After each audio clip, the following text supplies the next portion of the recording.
Good morning, guys. Hope you're all having a great week. I wanted to get the ball rolling because I've been out of the loop with some videos that I've promised for you over the weekend. So we're going to get right down to it. In today's segment, I'm going to share the newest silver bullion pickups, if you could really call it that. It's specialized. It's actually fractional rounds. These are incredibly hard to find. All these pieces that I did buy, I bought from Melt. So without further ado, let's go ahead and get started. So I picked up an assortment of Engelhard tiny little fractional rounds. And let's see, I'm trying to find one here to showcase for you. So here's an older 1985. Okay, there we go. This is a 1/4 ounce round. You guys are familiar with what these look like. You have the old man panning gold on the front face, and then on the reverse you have an eagle. Very much toned. It's not BU by any standard unless I dip it. But this is a almost 30-year bar or round that's been out of production ever since then. I think the method to the madness for the production of these bullion pieces had everything to do with the ramp up in silver during the Hunt brothers crusade back in 1980. So for several years thereafter, these companies have been producing many different types of fractional type rounds and bars, and that is just a craziness that's going on. So that's the 1/4 ounce. I also picked up a let me see if I can focus on this one. This is a 1/10 ounce. Again, the way you see it here with the spotty toning is how exactly the way I bought it. And same reverse, only this one says 1/10. Okay.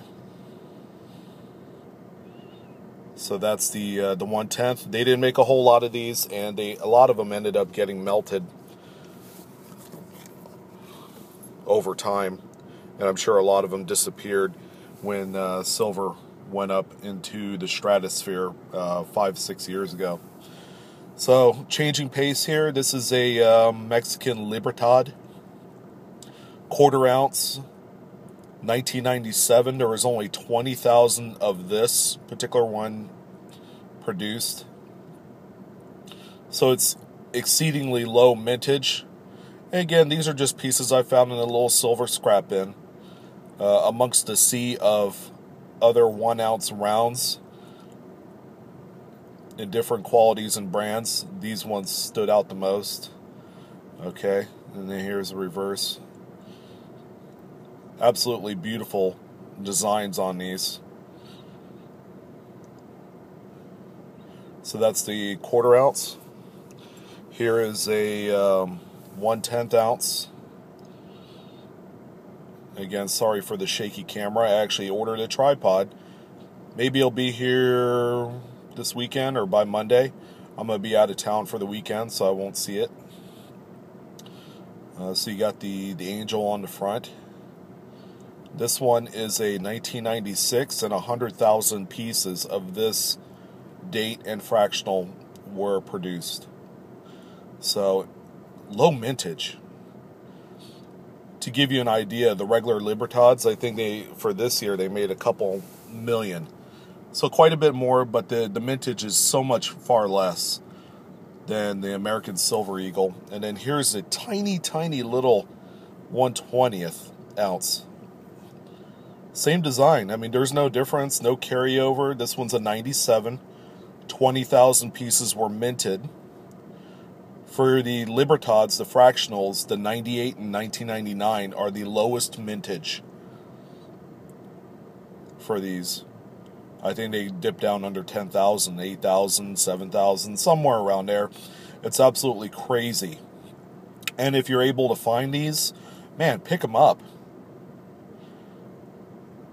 if a dealer isn't onto your little game, you could get these for melt, and they're, you just made out.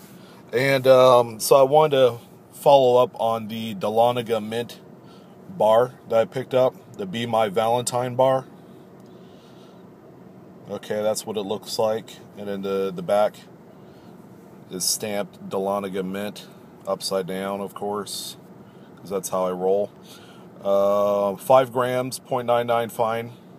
So this isn't really the Dahlonega Mint that produced all of the famous gold coins of the 19th century. It's actually a separate company that operates out of Dahlonega, Georgia.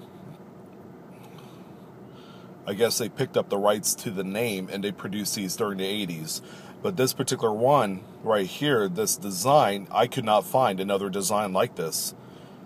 It's not a one-off. I'm sure there are others just like it. There's just not many out in the market. So that covers fractional rounds. A little talk about the show circuits coming up. Santa Clara is going to be in 3 weeks here in the Bay Area. I'm going to be attending that. Plus, I'm going to be at the Chicago World's Fair of Money August 6th to do an exclusive video. And I'm actually an independent researcher for a Coin Show podcast that I have been personally invited. We just got endorsed by the ANA, which is really cool and exciting. And I'm really looking forward to working more closely with the organization. So that's the big news coming up. I will update you more on that event. Okay, it's going to be huge.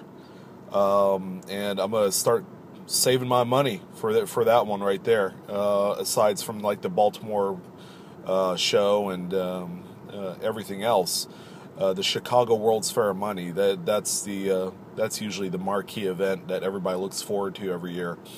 So thanks again, guys, for watching. Again, I have my link to Cherry Picker's Grotto. I'm going to be posting a couple new articles and stories outlining some potential really nice nickels that are out there. Stuff that you could just find in a bank box. So stay tuned, and I'll talk to you soon.